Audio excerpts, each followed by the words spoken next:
Hello and welcome to Hybrid, powered by chinkseyMEDIA. We've got Marcus Dave. 2-0 to the Arsenal. 2-0 to the Arsenal, mate. What are you saying? Before we go into that game, let's talk about the Newcastle game where we won. Would you say it's in fortuitous circumstances? No. We had more possession, more corners, more shots on goal. Newcastle were the home side, but we outplayed them. Territory, possession and everything. All right, it was a late show, but listen, football these days is a game of 90 or 100 minutes. I'll take that any day of the week, mate. Any day of the week. There you go. And they're our bogey team. What was it? Something like we'd lost there three times on the spin or something? Yeah, that's a long way to go up there as well. A long way. It's nearly in Scotland, for heaven's sake. But you can spin it now and say we've beaten them 2 times in a row, or you could say 3 times in a row if you're including a friendly. So, you know how friendlies don't count. So we're beating them twice in a row now. Let's go with that one. Yeah. Okay, today we won 2-0 against the Greek champions, also currently top of their league, Olympiacos. Decent side. Decent side. I mean, all right, you've got some of the smaller teams in that big league that we got now. You got the new format. Yeah. But when you're playing champions of other nations, then they're going to be no mugs, you know. And I like the fact you can win ugly sometimes, you know, not play particularly well, not set the world alight, but you still win and you keep a clean sheet. You know, George Graham used to do that, and we won things. 1-0 to the Arsenal. Yeah, it was very boring and efficient, but we won things. And at the end of the day, do you want champagne, sexy football and finish second all the time? I don't. I want our trophy cabinet to be bulging the game, mate. Innit? I want them security guards round it, guarding all the silver and gold and stuff we're hopefully going to be winning. But the thing is, I don't want to see champagne football in bloody October, mate. We saw that in 22-23. Yeah. And then we ran out of steam. I want to see champagne football in March, April. The time to be pulling up trees and getting all these sensational performances, as you say, March, April, May. Yeah. That is the business end of the season. End of the season. There you go. Simple as. That's what I'm saying. So, man, West Ham. Yeah, West Ham. Come on, can I have we've got to have a word on West Ham, West Dave. Ham, like, well, they're kind of like a bit of our bogey team, aren't they? In a weird way, but no, like even historically, even going back to 1980. You know, Trevor Brooking banged the goal in, little dive in there during the 6-yard box. I think crossed by Paul Allen or whatever his name was, youngster. And they were the last team from outside the top division to win the FA Cup. They were in the old second division at the time. We were in the old first division. Yeah, the Happy Hammers.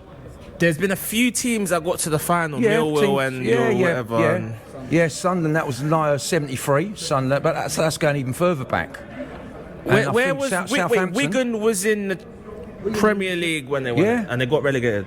Yeah, that's right. So they were top division. So the last team was West Ham, the Happy Hammers, mate. Trevor Brooking's header was famous. Okay. And of course they done a number on us here last season when, you know, we were kind of like on the coat rails of Liverpool. Yeah. Well, you know, we were sort of beginning to fall behind. And obviously, I mean, Kudos, he had a monster game. We just couldn't get the ball off him that day, you know. He punished Miles Lewis-Skelly, and I think that's one of the reasons why I think he's kind of had to sit back and watch Calafiori because of that little bit of positioning. Yeah. You know, so and he got our player sent off that day, didn't he? Yeah, because wasn't it him that got sent? I think so. But Bowen scored the goal for them. Yeah. Classic breakaway goal. And I think that was a watershed moment in our season. But think about the Hammers. They were the first team to do us here. They were the first team to roll us over at the Emirates. We peppered them in that game. Now I remember that game. They still got a result. But they nicked it. Yeah. So they've done us a few times. So we got to be careful on Saturday. I feel people going over the top there. They don't beat us much. They've beaten us enough, and I tell you what, they might have the new manager bounce as well. Hopefully Mr. Nuno Espirito Santos, or whatever you call him.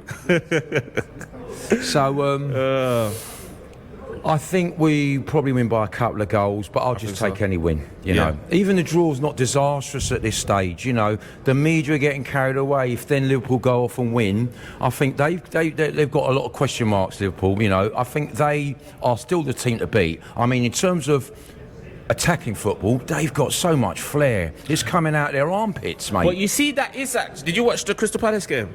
Yeah. You see that Isak chance that he missed? Yeah.